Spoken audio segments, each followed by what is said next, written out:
Hola a todos, tal como pidieron, vamos a hacer un repaso para la prueba de transición en el eje de formación ciudadana. El día de hoy vamos a repasar este primer tema que tiene que ver con la institucionalidad política de Chile. Y el objetivo que vamos a ver hoy día es repasar los contenidos sobre esta unidad y vamos a trabajar con algunas preguntas de ensayo para esta prueba de transición.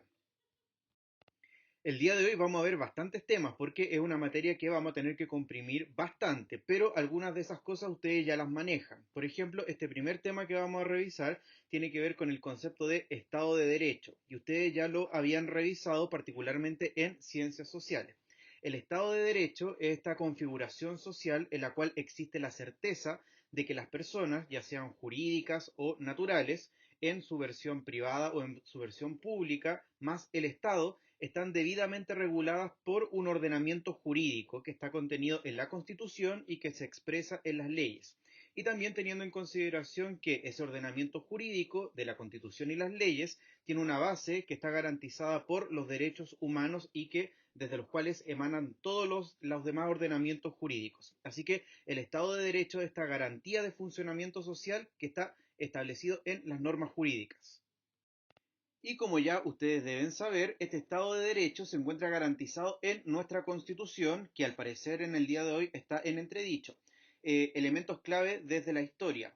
Nuestra Constitución actual está aprobada desde el año 1980. Ustedes saben que se constituyó bajo una dictadura militar y que a partir de ese momento, sobre todo desde el año 1989, se instalaron una serie de reformas que fueron entendidas como leyes de amarre y que tenían esta idea de generar una democracia protegida para establecer ciertas garantías de mantención, ya sea del modelo político y del modelo económico neoliberal que había instalado el régimen militar.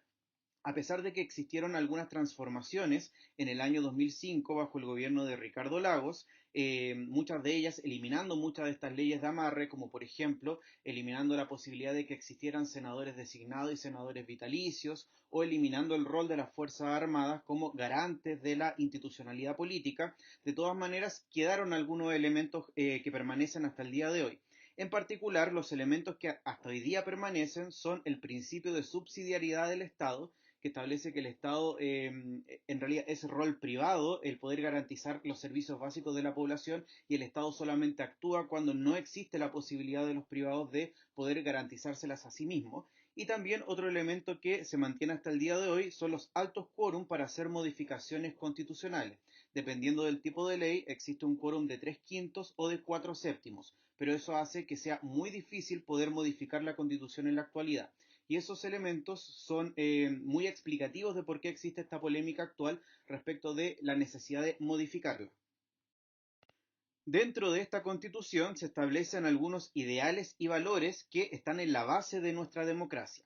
Algunos de esos valores o principios son casi inmutables porque son parte de la denominación o parte del propio concepto de la democracia.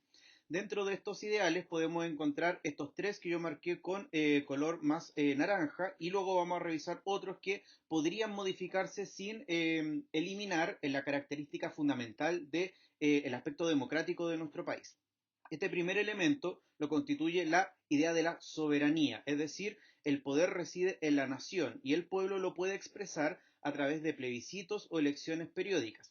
Recuerden que en nuestro país la democracia es de carácter representativo, porque sería muy difícil que las personas fuéramos individualmente a tomar las decisiones políticas del país. Por lo tanto, nosotros lo delegamos en nuestros representantes.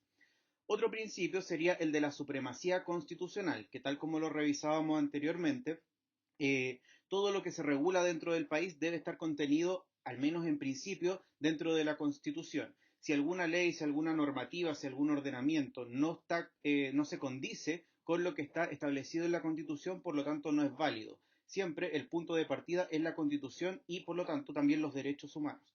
Y en tercer lugar podemos encontrar este tercer principio que es el de la separación de los poderes del Estado, que viene desde la época de la Ilustración. Ustedes ya saben esta idea de Voltaire de que para que exista un debido control y autorregulación del funcionamiento del Estado, el poder ejecutivo, el poder legislativo y el poder judicial deben funcionar de manera independiente para que se puedan autofiscalizar.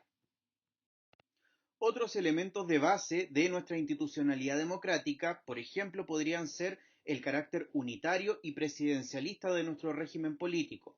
Unitario, es decir, que todo nuestro país se regula por las mismas leyes, no como el caso de Estados Unidos, que es de carácter federal, y presidencialista porque el poder ejecutivo en nuestro país tiene mayores atribuciones de lo que les debería corresponder normalmente. Sin embargo, si estos elementos se modifican en el tiempo, nuestro país podría seguir siendo un país totalmente democrático, si fuésemos un país federal o un país con un mayor nivel de poder para el poder legislativo. Otras bases importantes que se regulan ahí en la Constitución es, por ejemplo, reconocer la libertad y la igualdad de las personas, la importancia de la familia como un núcleo clave de la sociedad y la importancia también y la autonomía de los grupos intermedios. En la Constitución se regulan algunos vínculos que son esenciales para el funcionamiento de nuestro país. En particular, vamos a revisar primero los vínculos que se generan entre las personas, ya sean naturales o jurídicas, con el Estado de Chile. Y el vínculo más básico que se puede establecer es la nacionalidad. Bien, y en ese sentido vamos a establecer tres maneras en las cuales se pueden garantizar el acceso a la nacionalidad en nuestro país.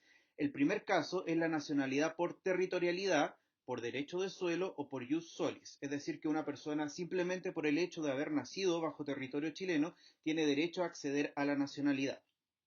Otra posibilidad es la nacionalidad por parentesco, consanguinidad o jus sanguinis, es decir, por tener algún familiar directo, padre, madre o hasta abuelo, con nacionalidad chilena, puede acceder a la nacionalidad chilena también, incluso aunque no haya nacido bajo el territorio chileno. Y también existen otros formatos que tienen que ver con un sistema de elección adquirida o derivada. Por ejemplo, la carta de nacionalización. Si un extranjero ha vivido durante 5 años continuos durante todo ese tiempo en nuestro país, puede acceder a la nacionalización. También puede ser que por alguna obra especial hacia nuestro país, el Senado le dé la carta de gracia con la nacionalidad. Y también puede existir la posibilidad de la nacionalidad por opción. Una persona que, si bien no accedió a la nacionalidad al momento de nacer, teniendo la posibilidad de hacerlo por jus solis o por jus sanguinis, siendo adulto, también puede obtener la nacionalidad chilena por opción personal. En casos extremos, también la nacionalidad se puede perder por renuncia voluntaria, por prestación de servicio a enemigos de Chile, en caso de que existiese algún tipo de guerra, por la cancelación de la Carta de Nacionalización, porque existieron algunos vicios jurídicos en su implementación, o por la anulación de la nacionalidad por gracia, y eso se hace a través del Senado. Por ejemplo, el cardenal Ricardo Esati se le suprimió su nacionalidad por gracia debido a su vinculación con el ocultamiento de casos de abusos sexuales dentro de la iglesia. De hecho, fue el mismo día en el cual se le otorgó la nacionalidad por gracia a Douglas Tompkins por su contribución con el medio ambiente en el sur de nuestro país. Así que podrían existir estos casos especiales. Otro vínculo jurídico entre las personas y el Estado es el concepto de ciudadanía, que se parece mucho al de nacionalidad, pero que es mucho más específico. En este caso, la ciudadanía corresponde al vínculo jurídico que le permite a una persona poder participar en temáticas públicas. En este caso, poder votar, poder ejercer su voto en este sistema de representación y también el poder acceder a cargos de representación popular, poder votar o poder ser elegido. En este caso, la ciudadanía podría no ejercerse en el caso de que una persona sea menor de 18 años, pero por también casos especiales. Por ejemplo, la pérdida de la nacionalidad, la ciudadanía va de la mano con la nacionalidad. Si no soy chileno en este caso, no puedo ejercer mi ciudadanía. También tener una pena aflictiva, es decir, estar condenado a 3 años o un día de presidio. Y también la condena por delitos terroristas o tráfico de estupefacientes, por narcotráfico.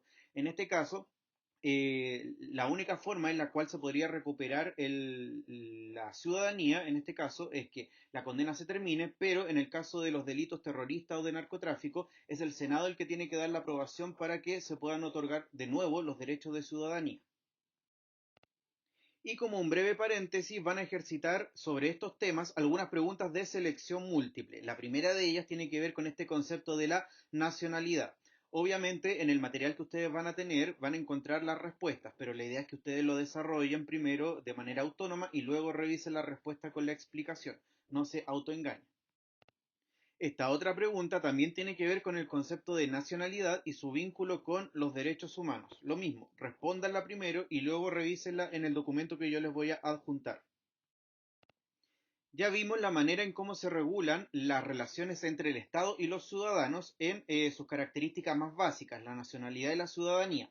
Ahora revisemos cómo la Constitución garantiza el funcionamiento del Estado en su función pública.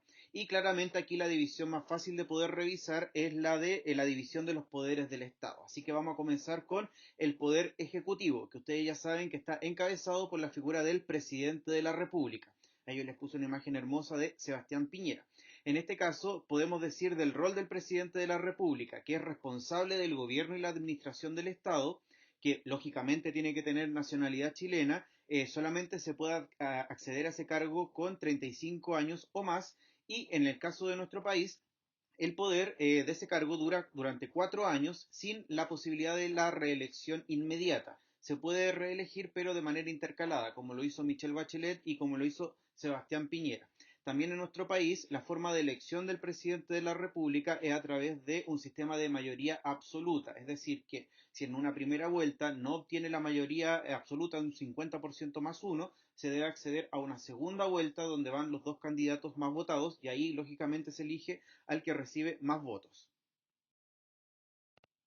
Como ustedes ya saben, en nuestro país existe un sistema tremendamente presidencialista y eso hace que nuestro presidente reúna múltiples funciones. La primera de ellas corresponde a la función política, puesto que tiene a su cargo el nombramiento de varios cargos que son de su confianza, en este caso el nombramiento de los ministros o por ejemplo el nombramiento del Contralor General de la República. También, de manera muy inédita, en nuestro país tiene una función de carácter legislativo, porque tiene una participación en la formación de las leyes. De hecho, incluso el presidente puede generar mensajes presidenciales, proponer proyectos de ley que luego pueden ser votados por la Cámara de Diputados o por el Senado.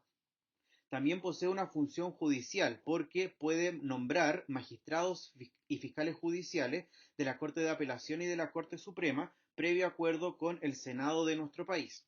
También tiene funciones económicas, porque puede cuidar la recaudación de las rentas públicas y también tiene la facultad de conducir las relaciones internacionales, tiene una función de carácter diplomático. Y finalmente tiene una función de carácter militar, porque tiene la facultad de designar y remover, cuando así lo estime conveniente, a los jefes de las Fuerzas Armadas y de Carabineros.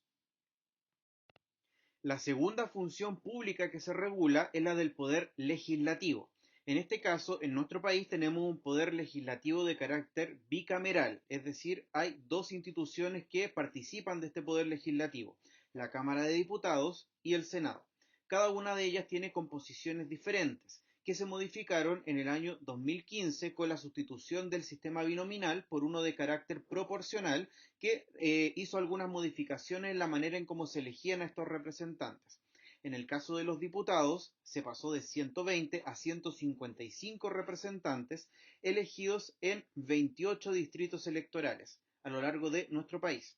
Y en el caso de los senadores se aumentó el número desde 38 a 50 en 15 circunscripciones electorales que correspondían a las 15 regiones que existían hasta ese momento.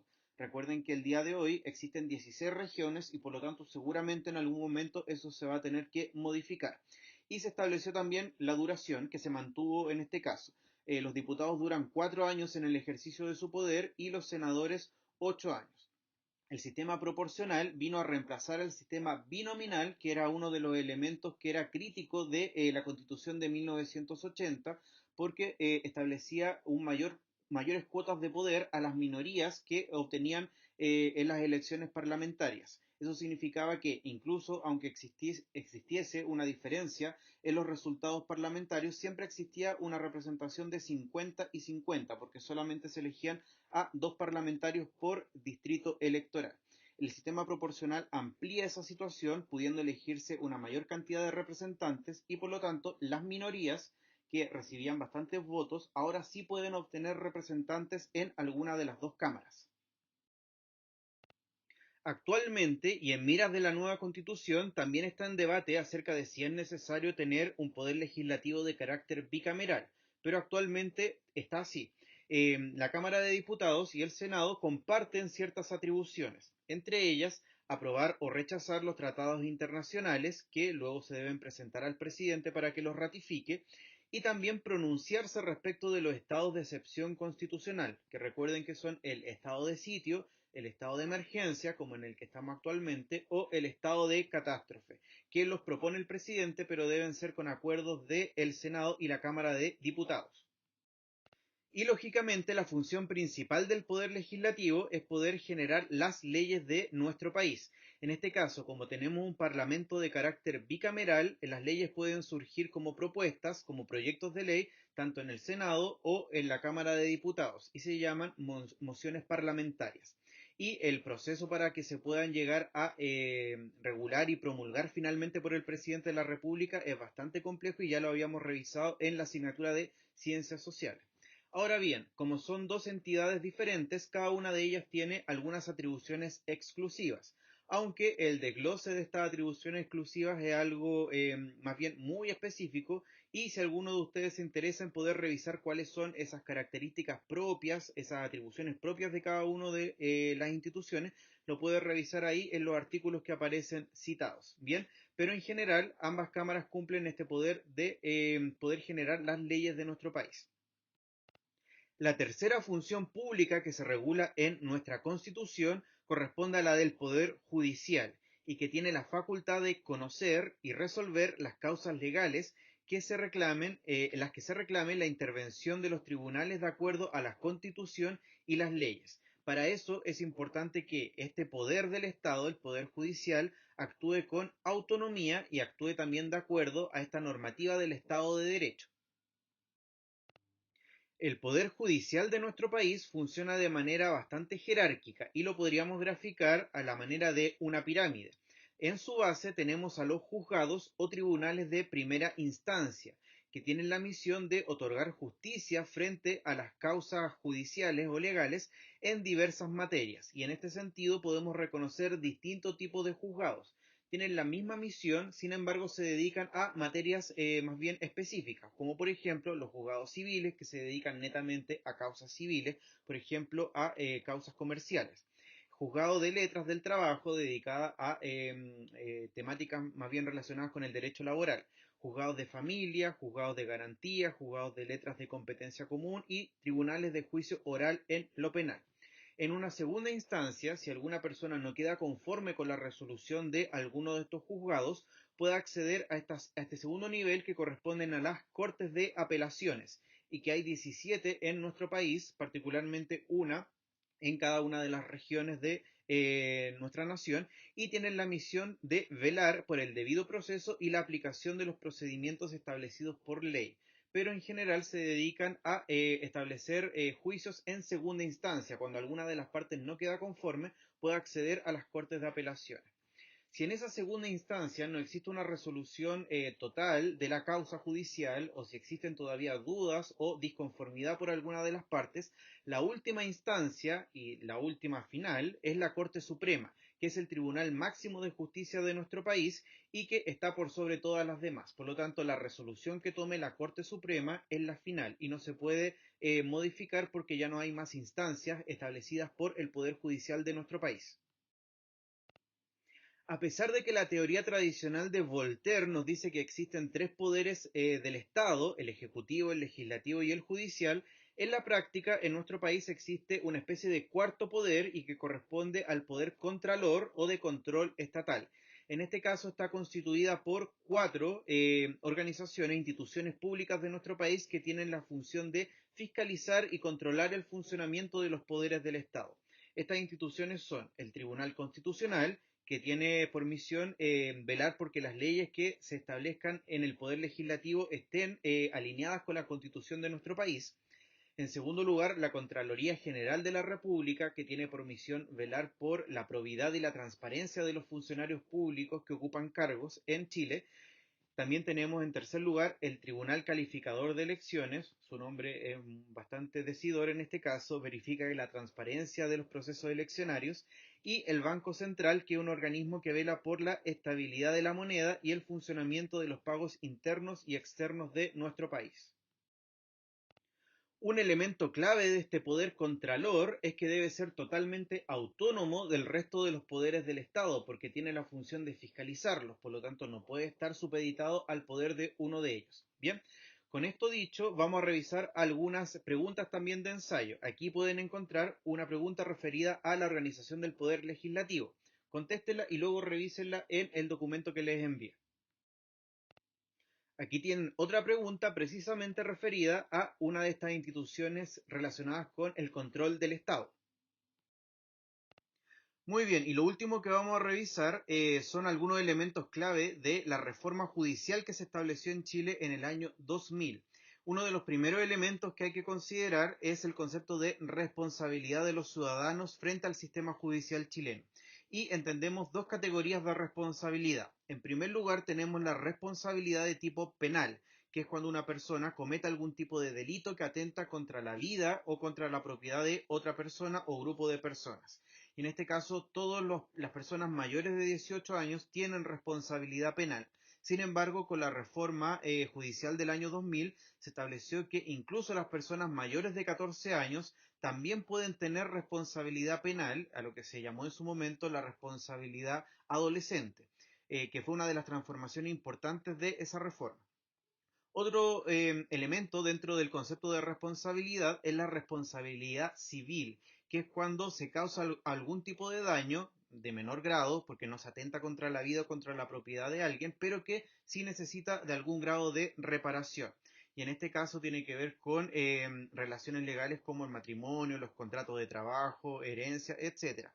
Y aquí la mayoría de las personas son responsables civilmente desde los 7 años si es que se puede comprobar algún grado de discernimiento. Y legalmente, sin ningún tipo de investigación previa, desde los 16 años todas las personas son responsables en materia civil. Otro elemento que se establece en esta reforma judicial es la forma de acceder a la justicia. Respecto de esto, porque es un derecho al que deben acceder todos los ciudadanos. Y en ese sentido se establece que todas las personas podemos acceder a la justicia en nuestro país a través de tres canales. El primero de ellos corresponde a las corporaciones de asistencia judicial, que son consultorías jurídicas donde a uno se le da alguna especie de consejo respecto de cuáles son los pasos a seguir en materia legal para poder resolver alguna causa legal que cualquier persona tenga y que no, por ejemplo, si alguien no tiene el dinero suficiente como para poder acceder a un abogado privado, puede acceder a estas corporaciones de asistencia judicial. También, en el segundo caso, se puede acceder a un abogado de turno, que son los abogados privados que libremente cualquier persona puede contratar, ya sea para entablar una causa judicial o para entablar también la defensa si es que uno es acusado en algún caso. Y también, finalmente, la Defensoría Penal Pública, que es un organismo que depende del Ministerio de Justicia y que tiene la misión de defender a todos los acusados porque la defensa jurídica de todas las personas es un derecho que debe estar garantizado y por lo tanto todas las personas son inocentes hasta que no se demuestre lo contrario. Y bajo esa premisa, todas las personas tienen derecho a ser defendidas y eso se garantiza en esta reforma procesal. Otra modificación de esta reforma es que se intenta hacer más transparente y objetivo el proceso de investigación, procesamiento y finalmente toma de decisión por parte de alguna causa legal. En el sistema antiguo, el juez mismo era quien investigaba y el que dictaminaba la sentencia. Sin embargo, en el nuevo sistema procesal legal, en la actualidad, el juez es una entidad aparte, el que toma la decisión de establecer alguna sanción es diferente de quienes participan en el proceso de acusación e investigación y de quienes participan en el proceso de defensa del acusado. En ese sentido, si ustedes ven ahí el esquema, que es muy grande, pero lo más importante es que tenemos que destacar a tres grandes actores. Por un lado, el Ministerio Público, que es la entidad acusadora en este caso, que está representado por la Fiscalía Nacional o por algunas de las fiscalías regionales, y la Defensoría Pública, que le corresponde establecer alguna defensa a el acusado, que son dos entidades diferentes del juez, que solamente va a tener la función de recibir los antecedentes de cada uno de las dos contrapartes, el Ministerio Público o la Defensoría, y así tomar una decisión y poder dictaminar su sentencia. Estos tres grandes componentes le dan objetividad y le dan un debido proceso a todo el procedimiento de acusación y sanción. Y con esto terminamos por fin esta parte. La primera era la más tediosa porque tenía que ver con muchos conceptos que seguramente se lo van a tener que aprender casi de memoria, porque tiene que ver con la función de la Constitución, las funciones que le corresponden a cada uno de los poderes del Estado, algunas definiciones de nacionalidad y ciudadanía, y es probable que las preguntas tengan que ver precisamente con algún grado de definición o de resolución de algún caso. Bien, espero que la clase les haya servido. Recuerden realizar los ejercicios, compárenlos con las del documento y en el documento vienen 10 preguntas que ustedes van a desarrollar como una especie de guía. Yo no les voy a entregar las claves de esas preguntas, sino que las vamos a revisar el día jueves cuando tengamos nuestra clase presencial y ahí pueden ir resolviendo dudas respecto de la materia, si es que les surge algo de la clase del día de hoy o de las preguntas que ustedes van a resolver a través de la guía. Así que espero que estén súper bien, que trabajen y nos vemos el día jueves en la sesión online.